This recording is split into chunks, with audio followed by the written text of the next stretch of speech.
కాన్షియన్స్లో ఎక్కువ 2-3 గ్రామాలు కోమిలి, ఎంగన్నపల్లె, ఆ పెద్దొడుగురు హెడ్ క్వార్టర్లో చుట్టుపక్కల ఉన్నటువంటి చిన్నొడుగురు గ్రామస్తులు, ఇలాంటి ఈ 3-4 గ్రామాల నుంటే ఎక్కువ తెలుగుదేశం కార్యకర్తలు ఉండేటువంటి వైఎస్ఆర్సీపీ కార్యకర్తలు ఎక్కడున్నా కూడా వాళ్ళపైన దాడి చేసేందుకు వీళ్ళు ఒక గ్యాంగ్స్టార్గా జేసీ ప్రభాకర్ రెడ్డి తయారు చేసినాడు.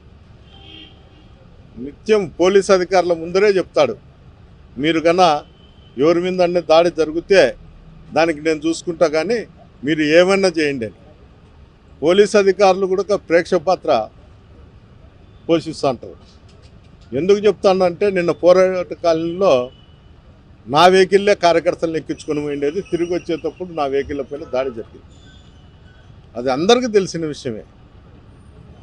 పై అధికారికి అంటే అక్కడ ఉన్నటువంటి ఏఎస్పీ గారికి కానీ, జిల్లా అధికారి ఎస్పీ గారికి కానీ, అక్కడ ఉండేటువంటి పోలీస్ అధికారులు ఎస్ఐ కావచ్చు, సిఐ కావచ్చు, వీళ్ళు తప్పుడు సమాచారం ఇస్తారు. అంటే వైఎస్ఆర్సీపీ నాయకులు తెలుగుదేశం కార్యకర్తలు పోతుంటే వాళ్ళను రెచ్చగొట్టే విధంగా మాట్లాడినారు, అందువల్ల వాళ్ళు వచ్చి కొట్టినారు.